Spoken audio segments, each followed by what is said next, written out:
CPM-ന് ആകെ നാണക്കേടുണ്ടാക്കിയ ഒരു പ്രവൃത്തിയായിരുന്നു തിരുവനന്തപുരം മുൻ മേയറായിരുന്ന ആര്യ രാജേന്ദ്രന്റെ ഭാഗത്തു നിന്നുമുണ്ടായത്. KSRTC ഡ്രൈവറോട് ആര്യ നടത്തിയ സഭ്യമല്ലാത്ത രീതികൾ അതൊരു വലിയ ചർച്ചാ വിഷയമായി പാർട്ടിക്ക് തന്നെ വലിയൊരു നാണക്കേടായി. ആര്യ രാജേന്ദ്രനെ തിരുവനന്തപുരം മേയറായിട്ട് നിയമിച്ചപ്പോൾ തന്നെ, അതായത് നിയമിക്കുന്നതിന് മുമ്പേ ഒരു ചർച്ചയൊക്കെ നടന്നപ്പോൾ തന്നെ CPM-ലെ കുറച്ച് ബുദ്ധിജീവികൾ പറഞ്ഞതാണ്, ഈ എട്ടും മുട്ടും തിരിയാത്ത ഈ മേയറിനെ ഒന്നും പിടിച്ച് തിരുവനന്തപുരം പോലുള്ള നഗരത്തിന്റെ മേയറാക്കി ഇരുത്തരുത്, അത് വലിയൊരു തിരിച്ചടിയാവുമെന്ന്. പക്ഷേ CPM-ന്റെ ലക്ഷ്യം എന്ന് പറയുന്നത് ഈ ഒരു ചരിത്രം സൃഷ്ടിക്കുക, കൂടാതെ ഈ യുവജനങ്ങളെയൊക്കെ പാർട്ടിയിലേക്ക് കൊണ്ടെത്തിക്കുക. അതിനുവേണ്ടിയാണ് ആര്യ രാജേന്ദ്രനെ പിടിച്ച് മേയറാക്കിയിരുത്തിയത്. പക്ഷേ മൊത്തത്തിൽ CPM എന്ന പാർട്ടി നാറി എന്നതാണ് ഏറ്റവും പ്രധാനപ്പെട്ട കാര്യം. ഒരു മേയറുടെ ഭാഗത്തു നിന്നും ഒരിക്കലും സംഭവിക്കാൻ പാടില്ലാത്ത കാര്യങ്ങളാണ് പിന്നെ തിരുവനന്തപുരത്ത് സംഭവിച്ചത്.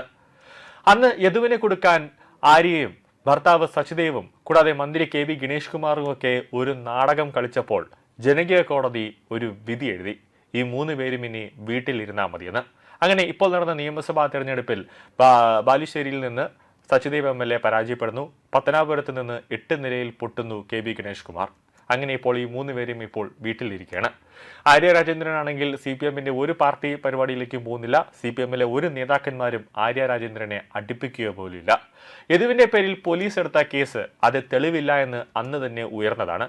പക്ഷേ മേയറുടെ മുന്നിലും MLA-യുടെ മുന്നിലും മന്ത്രി KB ഗണേഷ് കുമാറിന്റെ മുന്നിലും ഒരു കൂട്ടം പോലീസുകാർ അവരുടെ മുന്നിൽ കാക്കി യൂണിഫോം അടിയറവ് വച്ചു. അതിന്റെ ഒരു തെളിവാണ് യദുവിന്റെ പേരിലെടുത്ത ആ കള്ളക്കേസ്.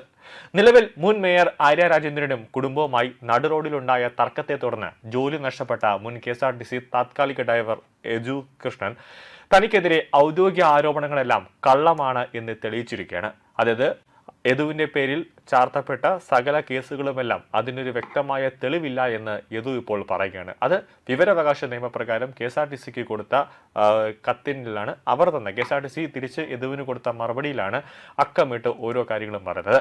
അതായത് അന്ന് KB ഗണേഷ് കുമാർ പറഞ്ഞത് യദുവിനെ ജോലിയിൽ നിന്ന് പിരിച്ചുവിട്ടത് റോഡിൽ ആര്യ രാജേന്ദ്രനുമായി ഉണ്ടായ പ്രശ്നത്തിന്റെ പേരിലല്ല, മണിക്കൂറോളം, അതായത് തൃശ്ശൂരിൽ നിന്ന് തിരുവനന്തപുരം വരെ യദു ബസ് ഓടിച്ച് വന്ന സമയത്ത് മണിക്കൂറോളം ഫോണിൽ സംസാരിച്ചു, അതുകൊണ്ടാണ് യദുവിനെ ജോലിയിൽ നിന്നും പുറത്താക്കിയതെന്നാണ് അന്ന് ഗതാഗത മന്ത്രിയായിരുന്ന KB ഗണേഷ് കുമാറിന്റെ വാദം. എന്നാൽ ആ വാദമെല്ലാം കളവാണ് എന്ന് തെളിയിക്കുന്ന വിവരാവകാശ രേഖകളാണ് യദു ഇപ്പോൾ പുറത്തുവിട്ടത്.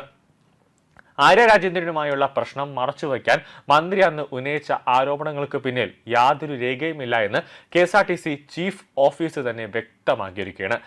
KB ഗണേഷ് കുമാർ പറഞ്ഞതിൽ ഒരു തെളിവുകളും ഇല്ല എന്ന് KSRTCയുടെ ചീഫ് ഓഫീസ് തന്നെ യദുവിന് കൊടുത്ത വിവരാവകാശ രേഖയിൽ പറയുന്നുണ്ട്. തൃശൂർ മുതൽ തിരുവനന്തപുരം വരെയുള്ള യാത്രയിൽ തുടർച്ചയായ 6 മണിക്കൂർ ഇയർഫോൺ വെച്ച് ഫോണിൽ സംസാരിച്ചു എന്നാണ് യദുവിന്റെ പേരിലുണ്ടായ നടപടി. അതിൽ city police commissioner call details സഹിതം നൽകിയ റിപ്പോർട്ടിന്റെ അടിസ്ഥാനത്തിലാണ് യദുവിനെതിരെ നടപടിയെടുത്തതെന്നായിരുന്നു KB ഗണേഷ് കുമാറിന്റെ നിലപാട്. എന്നാൽ ഇത്തരത്തിലുള്ള യാതൊരു കോൾ രേഖകളും ചീഫ് ഓഫീസിൽ ലഭിച്ചിട്ടില്ല എന്ന് വിവരാവകാശ മറുപടിയിൽ പറയുന്നുണ്ട്.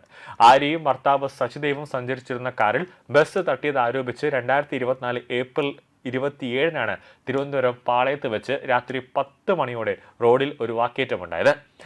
ഈ വലിയ രീതിയിലുള്ള വാക്കേറ്റമുണ്ടായി. യദു ചോദിച്ച ചോദ്യങ്ങൾക്കൊക്കെ മേയറും അതോടൊപ്പം തന്നെ, അതായത് മുൻ മേയർ ആര്യ രാജേന്ദ്രനും ഭർത്താവ് സച്ചിദേവ് MLA ഒക്കെ ഇരുന്ന് പപ്പ അടിക്കുന്ന ഒരു അവസ്ഥയുണ്ടായി. അങ്ങനെയാണ് യദുവിനെ ഒന്ന് അടിച്ചിരുത്താൻ വേണ്ടിയാണ് യദുവിന്റെ പേരിൽ കള്ളക്കേസുകൾ എടുത്തതും. അങ്ങനെ യദുവിനെ ജോലിയിൽ നിന്ന് പിരിച്ചുവിടാൻ വേണ്ടിയാണ് KB ഗണേഷ് കുമാറും ആര്യ രാജേന്ദ്രനും സച്ചിദേവ് MLA-യും കൂടെ ഒരു നാടകം കളിച്ചത്, ഒരു ഗൂഢാലോചന നടത്തിയത്. അതിന്റെ ഒരു തെളിവുകളാണ് ഇപ്പോൾ പുറത്തേക്ക് വരുന്നത്.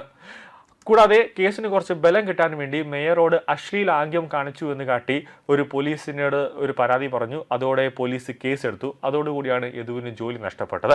വർഷങ്ങൾ കഴിഞ്ഞിട്ടും കേസിൽ അന്തിമ തീരുമാനമാകാത്തതിനാൽ ജോലിയിൽ തിരികെ പ്രവേശിക്കാൻ കഴിഞ്ഞിട്ടില്ല എന്നാണ് നിലവിൽ ലഭിക്കുന്ന വിവരം. നിലവിൽ കുടുംബം പുലർത്താൻ ഓൺലൈൻ ഭക്ഷണ വിതരണ ജോലി ചെയ്യുകയാണ് യദു. ഇപ്പോൾ യദുവിനെ തിരിച്ച് KSRTCയിൽ ജോലിക്കെടുക്കണം. വിവരാവകാശ നിയമപ്രകാരം KSRTC തന്ന ആ കത്തിൽ എന്റെ പേരിൽ യാതൊരു കുറ്റവും ഇല്ല എന്ന് തെളിയിക്കുന്ന തരത്തിലുള്ളതാണ് ആ വിവരാവകാശ രേഖ. അതിൽ പ്രകാരം എന്നെ തിരിച്ച് ജോലിയിൽ എടുക്കണമെന്ന് യദു ആവശ്യപ്പെട്ടുകൊണ്ട് KSRTC MD-ക്ക് ഒരു കത്ത് കൊടുത്താൽ, KSRTC മന്ത്രിക്ക് ഒരു കത്ത് കൊടുത്താൽ തീർച്ചയായിട്ടും യദുവിനെ ജോലിക്ക് എടുക്കേണ്ട ഒരു സാഹചര്യം ഉണ്ടാകും. അങ്ങനെ വന്നു കഴിയുമ്പോൾ യദു നിരപരാധിയാണ് എന്നും യദുവിന്റെ പേരിലുള്ള കേസുകളൊക്കെ പിൻവലിക്കേണ്ട ഒരു സാഹചര്യത്തിലേക്ക് കാര്യങ്ങളെത്തും. ആ രീതിയിലേക്ക് ഒരു നീക്കങ്ങൾ നടത്താനുള്ള ഒരു ശ്രമം UDF സർക്കാരിന്റെ ഭാഗത്തു നിന്നും ഉണ്ടാകുന്നുണ്ട്. അതുമായി ബന്ധപ്പെട്ടുള്ള ചർച്ചകൾ നടന്നുകൊണ്ടിരിക്കുകയാണ് എന്നാണ് ലഭിക്കുന്ന വിവരങ്ങൾ.